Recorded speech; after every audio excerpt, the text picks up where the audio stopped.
Hello, welcome to Thing. I'm one of the people, and he's the other one. Hello, other one. No, no, you're other one. I'm me. Yes, but we're both other ones to each other. You know. No, you're just other one. Okay. You're the main one. I'll be the other one. Mm, I don't mind that. yeah, pretty much. So there's like a few different. There's official room tour playoffs. There's ADV PU tournament. There's World Cup captain signups. Yeah, there's like PU things. But this is gonna be a nice and simple, just snake recap deal for you guys. Starting with Yeah. Katut versus Vulpix 03. Sweet. This. Yeah. Guess what? You don't even know what I was saying. This game. No, this game. Yes, this game. Uh, I don't know. I like Katut's team. I like Vulpix's team. It's a bit weirder, I guess. Like Katut's like, oh yeah, it's a Kanga Spikes. All right, I get it. Vulpix is a little more like not 100% sure what that's going for, but it's interesting. Um, by the way, we Yeah. are coming back to this being like pretty late getting to the cast because Sajad, unfortunately, had his internet go out and then I couldn't do the next day. So I'm just trying to like I just sped through the game. Yeah, this was like a really fast win from Katut where Vulpix's team kind of just didn't do anything. I feel like I understand what Volpix is going for here, where he's got like essentially loads of just offensive threats, and then he's just sort of saying, well, I'll just outplay Kitsup, offensively speaking. But I feel like his team lacks that See, I would instant say that, but are breaking they power. really offensive threats? It's defensive boots Appleton and Cramorant and a Lipard we never even saw hit a move and like a Jolteon. That's not very threatening. Yeah, that's what I'm saying. Is that like it's offense without any really like scary breaker. You know what I mean? Usually you want Jolteon to be on the end of a really powerful breaker, or to at least have like spike support, like what Katut's Mm-hmm. got going on. I feel like Katut's team is just as basic as you're going to get Kanga spikes, Mm-hmm. based on how Corsa the Galar has become quite like the popular spin blocker because of Stealth Rocks and being a ghost type and not losing to any of the spinners. It's amazing. So I feel like basically Katut's team is as basic Kanga spikes you can get. Corsa is basically Clefairy. Um, like it's going to be the equivalent of Clefairy, and then Kanga is just ridiculous anyway. So basically we just saw Vulpix just get sort of picked apart because he doesn't really have that good defensive structure, and then Katut just brutalized him for it. Yeah, yeah. He's not. Yeah, Vulpix isn't the only one where I'm going. I don't know. The team just doesn't entirely work. yeah. Which it's a I new get what meta. he's trying to People do. are Yeah, trying to figure things out, and you sort of get like I can kind of see where maybe if you had some tests and like, oh yeah, I'm just pivoting on them really hard with Silvally, Jolteon, Lipard, and that's just like super good. Then I guess, but I don't know. This just felt like a new meta miss, like not yeah, figuring yeah. it out. We get where they're going for. It just didn't come off at all. Pretty much. Next one we got is Jiri versus Obi. Uh, Jiri goes with the electric terrain, which I'm glad at least one person brought it. I know it's a bit silly and You're degenerate, glad? but like I think it's something that deserved to actually get seen. I don't know.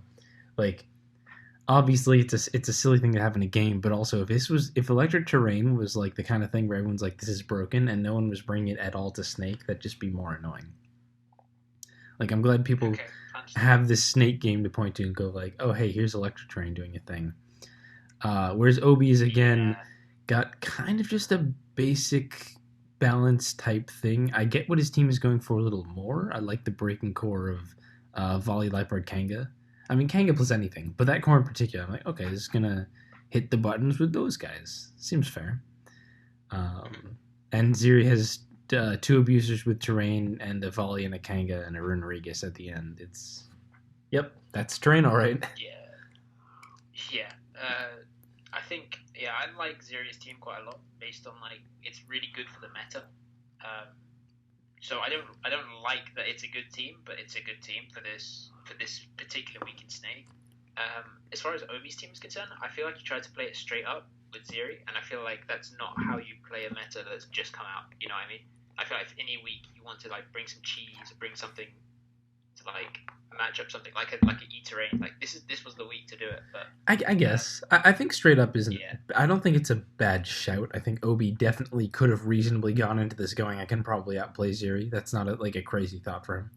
yeah, Um, it's not crazy, but I think you have to be willing when you're playing, or you have to be willing to play on the but willing to play on the back yeah, foot. I think it's less If about you're terrain cheese as much as is this is a new meta. Everyone's figuring stuff out. What's your crazy thing that you're gonna bring to catch them off guard? Because you don't have to yeah, have that, but it's a really nice advantage to have. yeah, Um, yeah, especially when people yeah. they don't know what's going on. So maybe the thing that you thought of that you thought, nah, that's not worth it, is probably is the thing that wins you the game. And when you have best ones like this, like it's Mhm. really important to have that thing. Because what's Ziri got? Kanga spikes that's also terrain. Yeah, that's crazy. That's very fun and balanced. Um, Hmm. but a huge thing this game, Ziri's actual surprise factor was that it was Scarf Kangaskhan, which I think is pretty cool. I don't see any reason why that couldn't be a good Scarfer. Um, and it was really nice here, just luring and hitting that Lipard, which came in to try to hit a button. Like, nope, Lipard's just dead, and that was super critical. Obi, I don't know if Lipard would have been able to um, beat the Swoobat in any way. It kind of depends on the set or whatever, but you for sure needed that to have a chance because after that, Swoobat just comes in and it just wins. And Yeah, if that hadn't happened, Ziri might not have won? Question mark. It's possible. Like Obi's spin rhyme could have done something in the end. yeah. Um, If it ended up being choice banded Lipard, then the Scarf Kangle literally won the game. Like it literally won the game for Zeri because I assume it's got Gunk Shot for the Alchemy.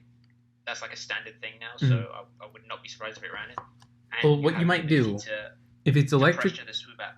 if it's electric seed alchemy, it might live a banded gunk shot. So you set that up first, and then you do Swoobat after the Lipard sacked itself to get rid of alchemy.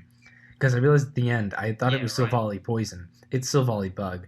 So seed alchemy would have been really good regardless.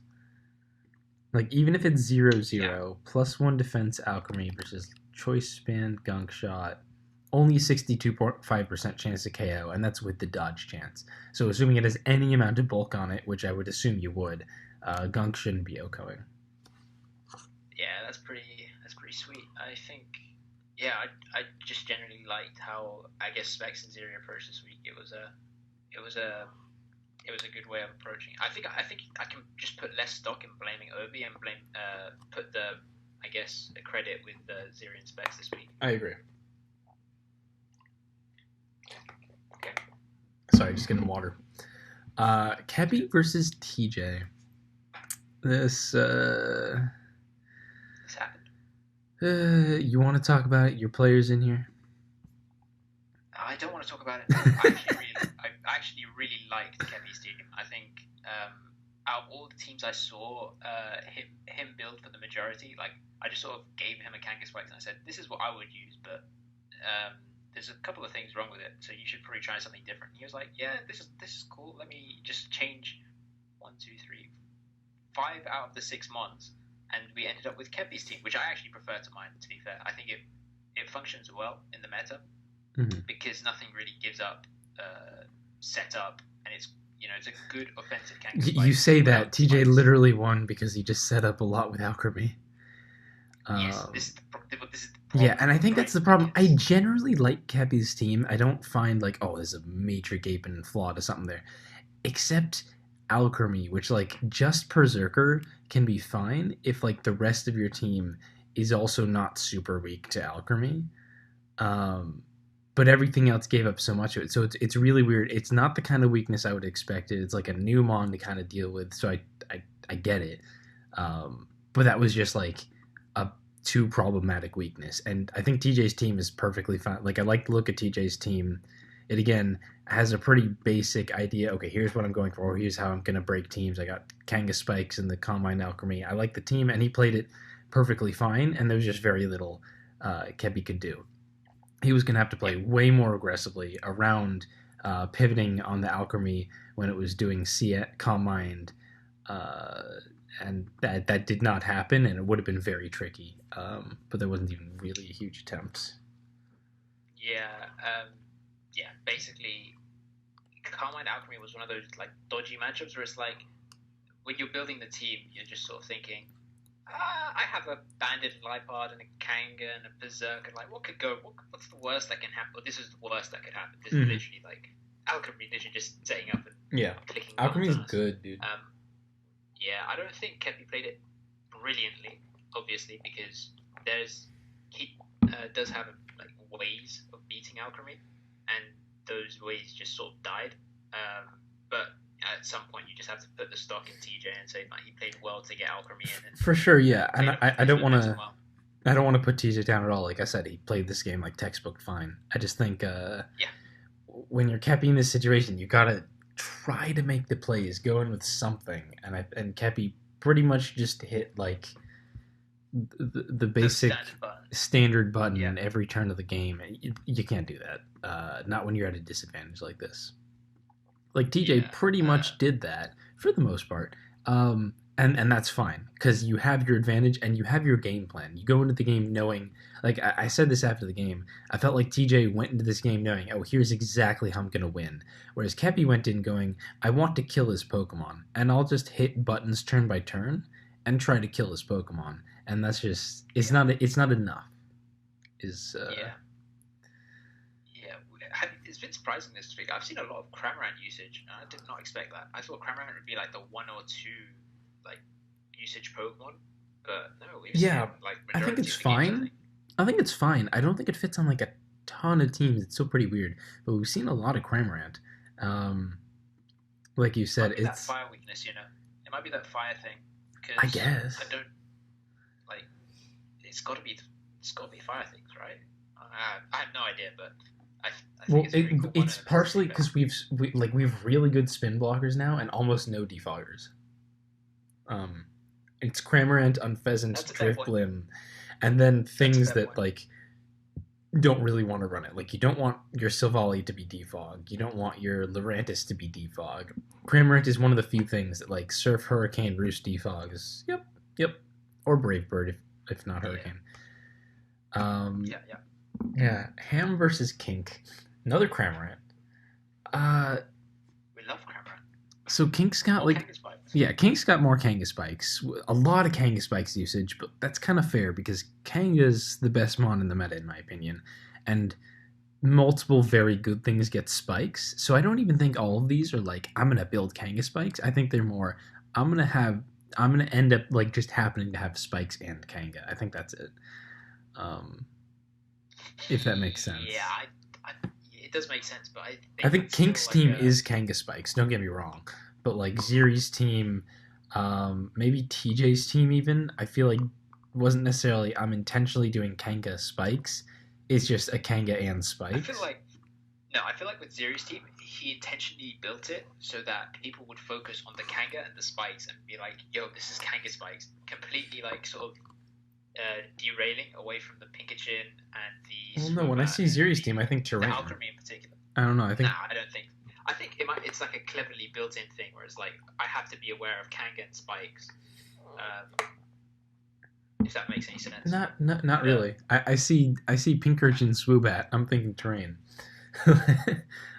Huh? Yeah, but you still see Spikes in a Kanga. It's like you can't just detract from that threat. Sure, like it is Kanga Spikes. Whatever.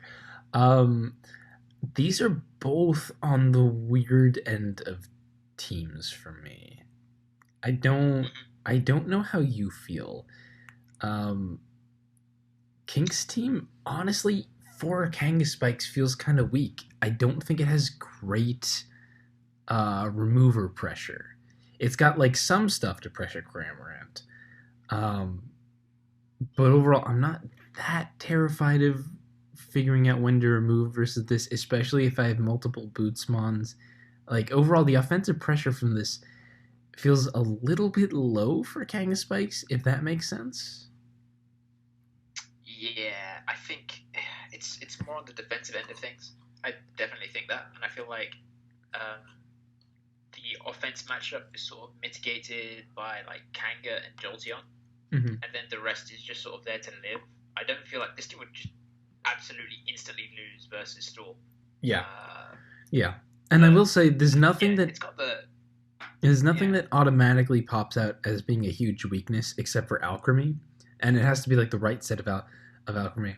Like a normal alchemy, just like Gleam Mystical Fire, just kind of hits this team. Yeah, But no, that's this the team just one instantly loses thing. out. So that's a plus at least. Nothing else. I'm like, oh god, dude, what are you doing? So like it's weirdly fat, but it's not like individually weak to anything. It's more just the pressure looks kind of off.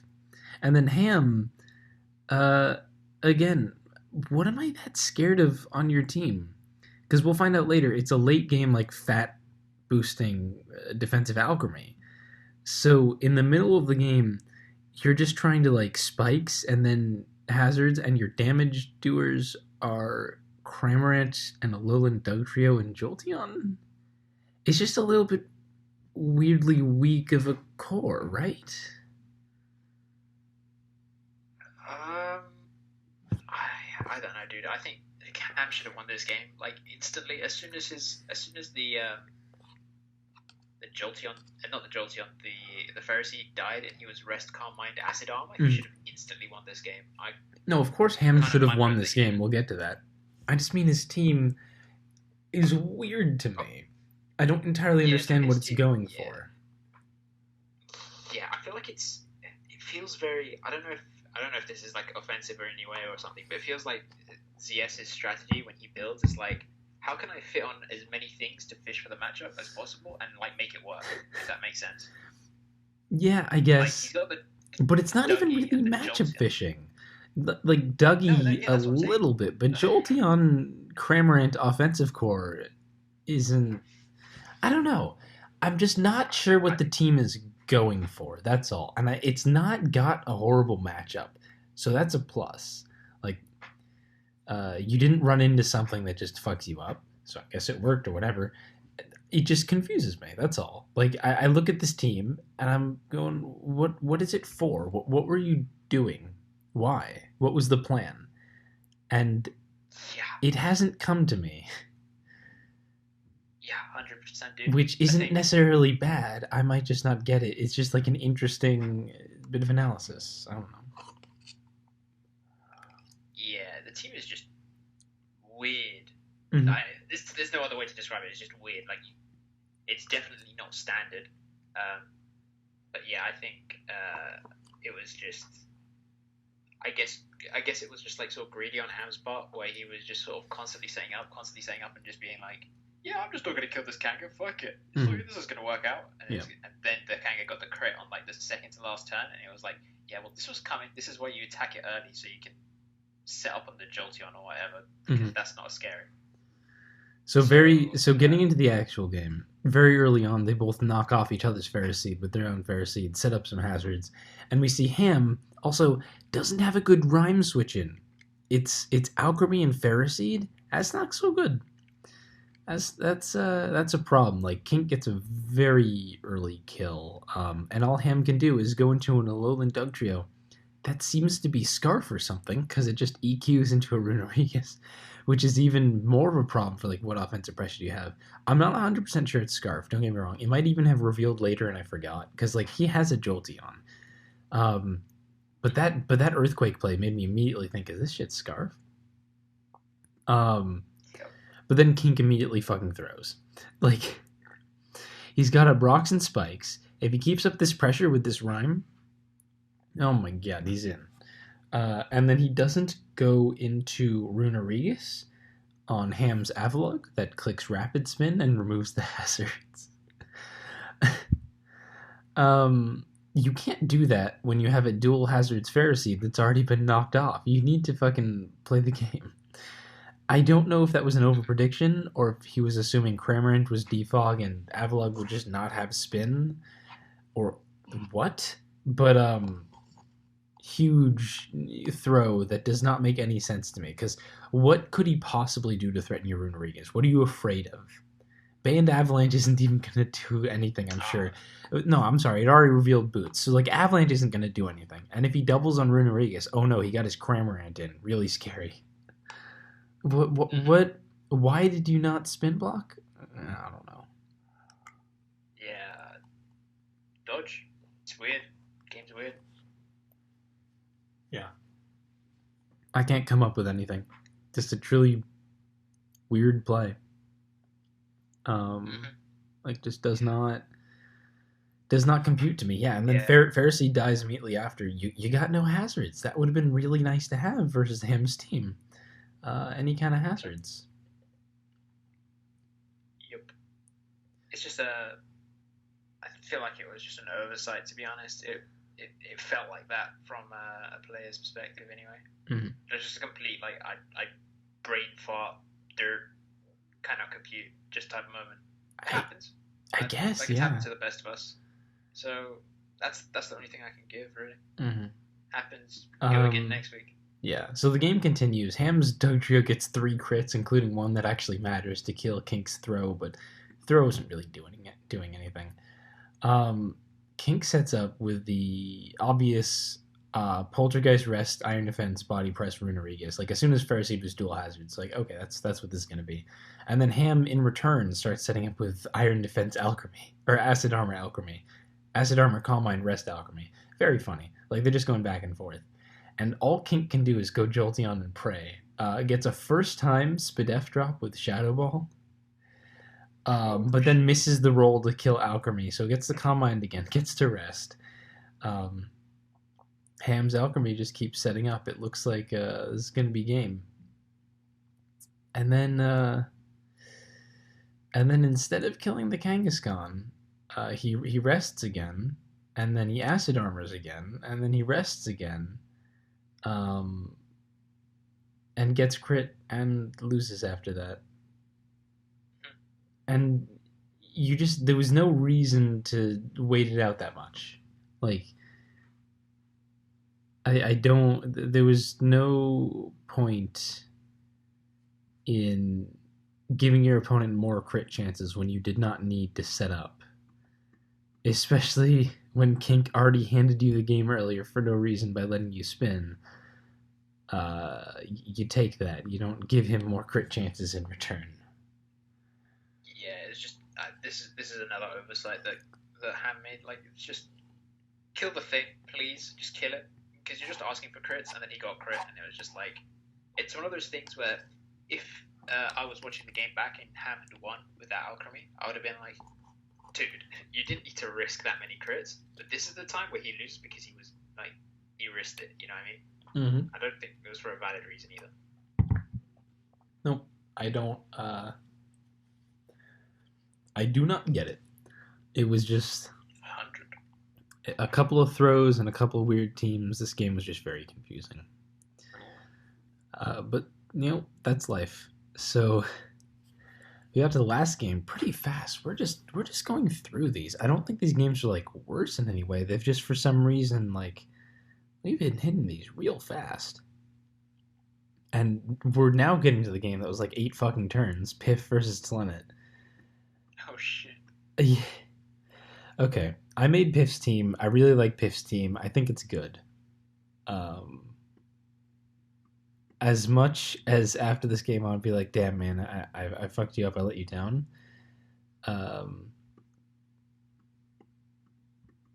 I don't want to just like do Piff like this, but my god, I wouldn't have made a single play that he did at any turn in this game. There's no turn in this game where I would have hit the same button as him, except for maybe like the very last turn. I don't remember. This was just to be fair to Piff, it was a hard matchup. Like, okay, yeah, turn 9, the very last turn. I agree with that. The Iron Head. other turn, I wouldn't have done that. And I don't even think it's an especially hard matchup. This is like you have all the It's normal tools to hit Lurantis. What you can't do is let your Corsola get toxic immediately and then play very passive around it and try to make U-turn plays and stuff. You have to Brave Bird. It's very free and it's very good for you. Lurantis being out of the way is really huge. Is really nice for you. Um, you have multiple outs versus this. I agree it's annoying, but Lurantis is literally always annoying. You have the same tools that like everyone always does for Lurantis. mm, yeah. My point was more so that he could have postponed the loss to Laurentis, but I feel like had he not been as passive, like for the first 10 turns, he would have lost turn 30 or 40 whenever Laurentis managed to get in. I don't agree. I I don't you agree don't at think? all. I think No, he gets past pretty much everything with Lee Storm, so not okay. you Um, you could just postpone it. Like there's already Corsola. like he has First of six all, other things. Corsola fucks with Lurantis. It's only got APP to hit you, and you've got Curse Body on it as well. And this is Calm Mind Corsola that can take some hits if you get the chance. So I don't agree with that. But also, if you had just Brave Birded the Lurantis, um, you would be pretty okay versus it. There's never a point Yeah. where this Lurantis should get a good opportunity to heal, which is very nice. And that Corsola, I know it's toxic now, but it's an aromatherapy alchemy, which you have time to get off. It's not fun, but I think you have all the tools you could possibly need. I think if Tlenet outplays you, then Lurantis might win. But I don't think it's an inevitability at all. And I certainly don't think it needs to happen turn 4.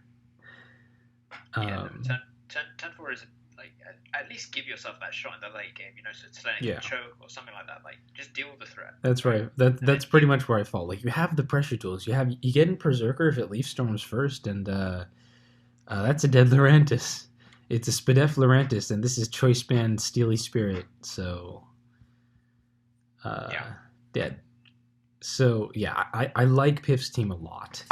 I honestly do. This is not the most fun matchup for it by far. It has like a weird fat. I called it a bit of a matchup fish, and a stall team. And people disagreed with me a bit on both, less on stall. I think people agreed, no, this is stall. Like it's even a fat wish Kanga. Like, what do you call this if not stall, right? Um, I called it a matchup fish just because it's weird. Like if the team just gives up and is immediately 6-0'd by Executor and literally has no chance to win, uh, that's like the very first thing that pops into my mind when I look at this team. Um, that kind of that's what that makes me think of. And obviously, we didn't see most of Clennet's team because it was only literally 9 turns where he won with like 2 Pokemon. So maybe there were other sets, but like in general, bulky boosters seem like a problem. People had figured out acid armor, alchemy, that kind of stuff. Some other setup stuff just seems really annoying. Um, it's not especially good, I think, if people just spam toxic. Basically, I think this was just looking for the kind of offense that I did actually make for Piff, which is not a bad thing. I'm just saying, like, that's what makes it feel like a matchup fish. I think this is very intentionally what he was looking to face. Um, and I think he has a bit of a matchup advantage. Not crazy, just because, boy, Berserker plus Leafeon is still a pretty annoying core that I think can do a lot of work here. You just have to be a lot more careful versus this team. Like, it's going to take a little bit to get through that Quillfish and that Fat Kanga and whatever. Um, but that was my thoughts on the team. I didn't really mean it in a derogatory way. It's just like, no, you've given up on some Pokemon. There's an acceptance that Exeggutor will just win. Um, yeah. I I think and obviously, I like Piff's team, but I made it. Maybe you hate it, and that's fair. Like I'm defending it. Maybe you hate it and you think it's a big reason why you lost so fast. I think it didn't help.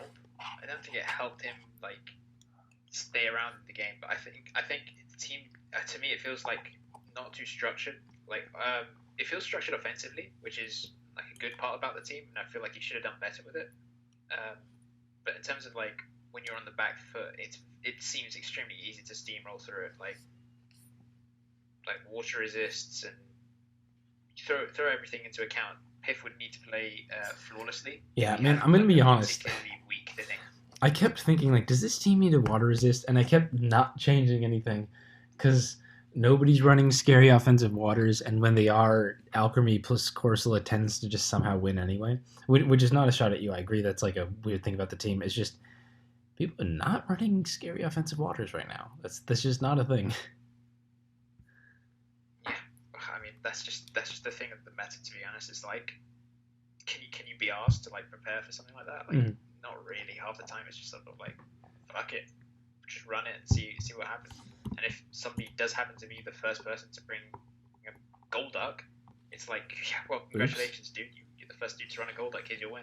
Yeah. Well, Golduck's too weak. I've got Spadef Alchemy. I've got a fat Corsola. I'm not too scared of Golduck. That's the thing. Like to be a really scary offensive water, you need to be stronger. You need to be like I don't know. Does SD Dreadnought break Corsola? I don't know. Or maybe Rain Probably. Dance Ludicolo. That would have been a killer. There you go. Hmm. There you go. Anyway, this game was silly. Piff leads on Pheasant. I have no idea what you're looking for there. Versus Kangaskhan, opts to hard out into Corsola instead of at least U-turning to scout the Kanga set. I see Talonit's team, I immediately think Fatwish Kanga. That like is gonna be that. But in case it's not, you want to U-turn scout if it's got any HP. He doesn't. I guess he was looking for fake out. Immediately goes Corsola and gets toxic. Well, that fucking sucks. You don't want that. Like if I saw it was Fat Kanga, I wouldn't have gone Corsola. I would have just gone Berserker. Um, doubles into Alolan Dugtrio. I don't know what that's looking to catch. I've got my Corsola in that's toxic. I would assume Tlenit is going Lurantis, which he did. So Tlenit doubles Lurantis. Hard switch on Pheasant in. Okay, I guess that's probably fine. I would have assumed since Corsola is toxic, he's going to superpower. So I would have gone Corsola and then on Pheasant on Leaf Storm, but whatever. But then U turns on the Lurantis when you have to just hard Brave Bird, do the damage, and like that is your only play here, especially if you crit. That would have been dope. Goes into U turns into Corsola. Hard switches back into Unpheasant on the Leaf Storm, then roosts and doesn't Brave Bird again. That's the real killer. You got a Brave Bird here. Just dies to superpower, and that's the game. That's the whole game. That's the summary. Even then, goes Berserker. U-turns instead of just fishing for an Ironhead flinch. If you get an Ironhead flinch, you're still in the game. You have a chance. In fact, Ironhead might have killed. U-turned at 46. No, it wouldn't have killed. But it would have... Yeah, Ironhead flinch would have kept you in this game. But it doesn't even go for it. Finally goes for it after Lawrence is back at full health, doesn't get it, and then just forfeits. Yeah, Sad times. Yeah, this was just... I don't think I'm very good at this game, but I don't agree with some of the shit I see. Yeah, I think a lot of the themes for these games are just sort of unfortunate plays. Like not necessarily unfortunate because a lot of the heads are just boneheaded, but like it happens, dude. Like you are. It's happened to you. It's happened to me. It happens to freaking everybody, right? Where you're in a decent position and you just sort of lose your head and don't. Yeah, Make but the right it was a bit of It's a like, week for that. There was some good games. Like Katut had a nice showcase of me good, that kind of stuff.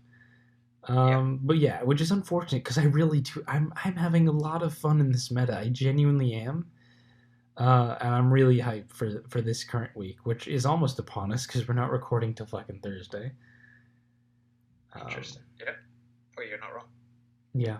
Okay. Speaking of this week, we should get to some predicts. We've got Vulpix versus Ham. I would probably call this in favor of Ham. They both had pretty rough last weeks, but if you're asking me who's going to bounce back with a fun build, I have more faith in ZS than whoever the Rattlers have been grabbing. Yeah, I think I'd put the stock in hand as well. I think last week was a blip, and he's been pretty consistent in churning out wins. So yeah, I'll put 55 on hand, 45 on all picks. Mm-hmm. Is there a wins? Yeah, there's a record spreadsheet. Hang on, I should have pulled this up. Tiers. PU. Pull it up, bro. Pull it up. Ham right now is 2-4. He has not been consistent in putting out wins. Vulpix He is was consistent at 2-3, but yeah, last week was that's 2-3 isn't consistent. Vulpix is 2-1, coming in after Rosie Bear went 1-2. Technically has a better record, but played 3 less weeks, so maybe he would have been 2-4 if he played all of them. Who knows? Point is, yeah, I felt like that wasn't true. Ham does not have a strong record here. Yeah. We'll go through the records after we go through the predictions. Katut versus Obi. This is going to be fun.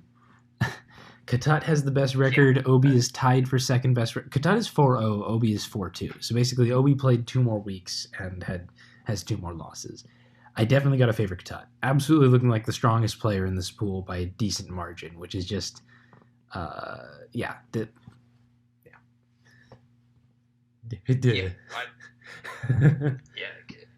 Yeah, I think this meta sort of plays to Katut's strengths as well, where he can explore the fishing.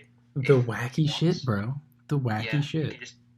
He can just explore it, dip his foot in. Does he like it? Nah, maybe not. Maybe I do. You don't really know. And then he could just bring completely standard stuff and outplay you that way, or bring some cheesy bullshit and just win that way either. So I rate Katut's odds quite highly here. I put him at 68-32. Yeah, but Katut's pretty high. The only other person who's played at least 4 games and is undefeated is Kushalos at 5-0 in NU. Just to put some, like, Katut's looking strong. It's impressive. I was like, maybe he's gonna fall off without the team support, whatever. No, this is like, I was like, but look at his last year's record coming off good PUPL into a horrible snake. No, none of that. This is just 4 weeks so far of just the strongest play. False versus Zamog. Oh boy! I can't really do a prediction here because False doesn't have a shot. Like it's literally 0 falls, 100 Zamog. Oh my god! Why did I think I was playing your team this week, dude? I was like, wait, I can't test with you. I'm playing your team. What the fuck? I totally thought it was Santu Zamog. I'm insane. I'm stupid. Yeah, I totally thought we were playing you this week. I'm nuts. Yeah, False Zamog. You had me convinced. False coming back in for Kink, who again picked up a win, but not a good one. And Zamog coming in for Kepi, who has had not a good snake with 2 and 4 so far. I think just Kepi was just tired. Like I feel like they didn't want to play this week, so we subbed them out anyway. I mean, PUPL into Snake into World Cup of PU coming up. That's a lot. I get it. So it was less of a Kepi's been struggling and more of a just they want to break. Yeah, like I think me and Evie were willing to give Kepi another shot, and if they did badly again, then we'd probably consider subbing them out next week. But for sure, we still had complete faith in Kepi. I think they just wanted to not play anymore. Yeah, fair enough.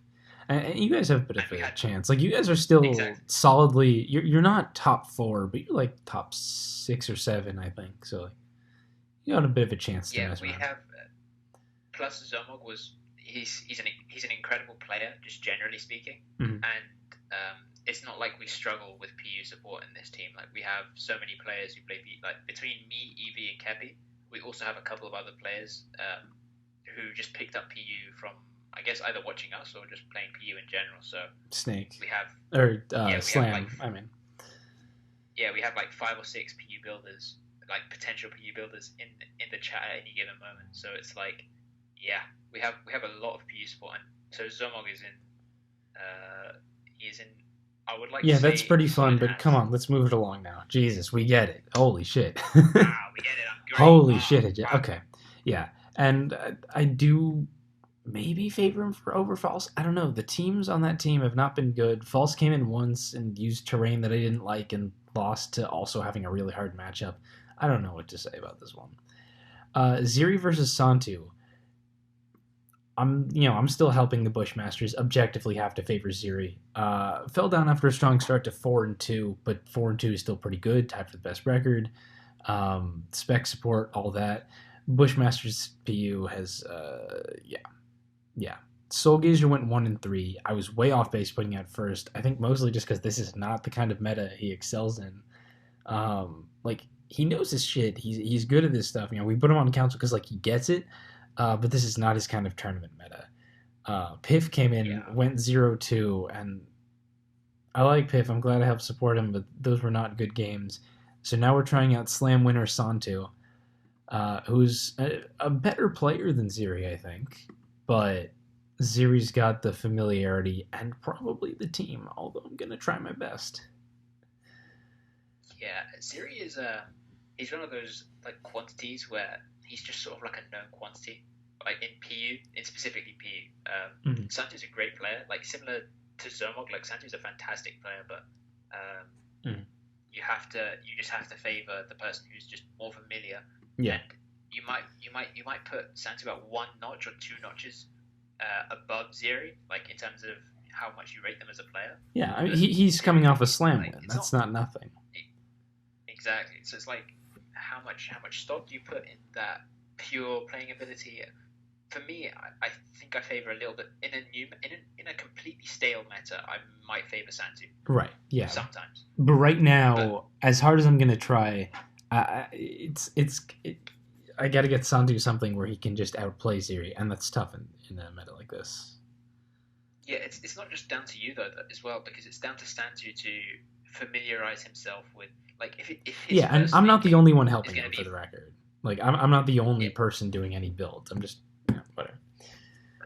Right, yeah, but I mean, like, if his first game of PU is going to be playing like a Kanga Spikes or like an Alchemy, and he's never seen that stuff before, like, how is he going to know if he plays a bulky Wish Pass Kanga, or is he going to be playing like a Iron Defense, or is it going to be Mystical Fire in his Alchemy? Like, he's not going to be familiar with those types of engagements.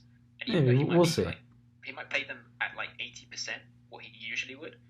You're going to need to be at 100% to beat Ziri. So I favor Ziri at like 60, or like you have to respect Santu's ability. So I'll put Ziri at 60. I'm so sorry to everyone listening. This is the time. I can't get a Jad to stop. Okay, we get it. Holy shit! I'm just doing this openly in the podcast. What are you doing? You're just going on and on. We get it. Just say your thing. Oh my god. Okay, bro. You don't cut off. TJ versus Telenet. This is interesting. TJ and Telenet both had mildly rough openers. Like they're both 4-2, and both of their losses come in the first 3 weeks. But they're coming off of 3 weeks of wins now. 2 solid wins from them. Yeah. Oh, TJ lost week 1 and 2, and Telenet lost week 1 and 3. Both of them are now coming off. Oh no, I'm sorry. Telenet is 3-3. He lost 1, 3, and 4. TJ's 4-2. Telenet's 3-3. So they're both coming off 2 weeks of wins. They both had a solid opener into the new meta. I mean, Telenet didn't even have to do anything. Piff just lost at him. But I think he's from seeing him and having played test games with whoever, I think he gets the meta just fine. I think they're both the people most likely to come in with like some real fun new meta stuff. So I'm really looking forward to this one. I don't know how to call it. TJ's certainly been more successful this snake overall, although Telenet probably should have beat Kepi week 1. I don't know. This definitely feels like the most even one to me. It's like, yep, they're the good mainers right now. Well, some of them. I put stock in TJ's wins a bit more than I've seen Telenet, because too many people I think have just lost at Telenet for my taste. I think it might have been 2, and then he might have had 1 really good win. I think that does happen. I think he's had easier wins but harder losses, if that makes sense. Kepi was some bullshit. He lost to Katut, and he lost to Ziri. So like getting you got haxed and you lost to Katut and Ziri. Whereas TJ's losses were to Obi and Soulgazer. And normally That's not Soulgazer bad is not either. that But I bad, but think it's just generally the Soulgazer has not gotten like Soulgazer was struggling a lot. So yeah. I don't know. Neither of them are performing badly. I think I put more stock in TJ's wins, um, and I guess I have more faith in him as a builder, just generally speaking. But that's not to put a dampener on Tlenet because I think at any given moment in a new meta, Tlenet will beat you. Like it's gonna happen, and it will happen at a certain point. So I honestly I put this at like 52 TJ, like 48 Tlenet, just to like not. I cannot doubt Tlenet, bro. Like it's a new meta, it's fresh, and mm, it's like this is just made for him. You know what I mean? yeah, It only really comes down to how much of a muzzle Kanga is on him. I do completely agree. And I know what you mean. And speaking of knowing what you mean, I think we should do some gimmick corner. That's a that's a thing. We can do that. So I guess I should be the one to start. Don't want to talk about anything we might use this week, but Piff had a Leafeon. I think Leafeon's sick in this meta. Did I do Leafeon last week? I don't think I did. It's been too long. I fucking might have. Either way, I think Leafeon's really good. I think SD just fits into this meta really nicely. Wasn't expecting that with like Silvally Poison and Bug and whatever running around, but it actually beats like just a lot of common stuff. It just SDs, and a lot of things are just slower and die. Real nice mon. I like it. I'm not sure if I did Leafeon though last week, so I will also say CB Berserker. It's dumb. It's dumb, and it hits buttons, Yeah. and it does exactly what you think it's gonna do. Things just melt. Yeah. It's Berserker and Eggy, they're crazy. I don't know how we're gonna have a quick ban vote. Berserker, Eggy, Kanga, and something to do with terrain. I don't know how to feel about any of those. Things like melt to Berserker and Eggy, but they're not running the meta right now. Eggy didn't even get any usage, which is crazy to me because it's an insane mon. Um, it's really good. Like Eggy is incredible, but I think Eggy's so people good. it's It's just so good. for me at least it's just how much of a leash Kanga is on the meta. Like you know what I mean? I I don't would even think want it's Kanga though. Kanga. I really don't. It's something I else. think it People are is. finding the chance to Like dude, use breakers, and it's just like not Eggy every time, which I guess like oh this team happened to not have Eggy, and this team happened to, it's just all of that. But man, Eggy good. yeah. Well, yeah. That's Eggy is He's just a a very good good one. egg. He is a fantastic three-headed egg. Mm-hmm. All right, what do you Yeah. want Well, to? is it my turn? Yeah, yeah. Okay. So this was one of my favorite sets in the old E-Terrain Pikachu meta, but I feel like it can still do its job here, and it's Spikes, T-Spikes, Recover, Hex, Spadef, Pikachu with E-Terrain. Wait, Hex Yeah, Hex. to like catch To abuse your T-Spikes. But isn't that going to be weaker than like anything else you could hit anyway because it's Hex from a pink urchin? I mean, the whole point was to be like a decently powerful move to hit like um, like electric types because I didn't want to use just discharge to be like ground fodder or But our electric electric fodder if types it are wants to come in. frail, so you got Scald. Yeah, I mean you could rescore, but I mean like you want to do damage just in general. Like just imagine throwing off like hexes and stuff when you I have don't I don't know. I really you feel like you pink have the urchin should boost just T do spikes up. one hazard and two moves. I think that's so much better for it.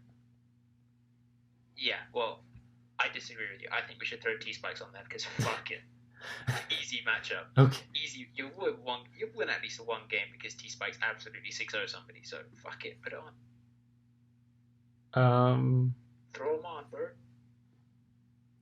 okay. Hex. Dual hazards pink urchin. Thanks guys for tuning in to another thing with me and the other guy. We'll be back in a shorter period because this one's real late because internet and scheduling problems. But nevertheless, we will be back.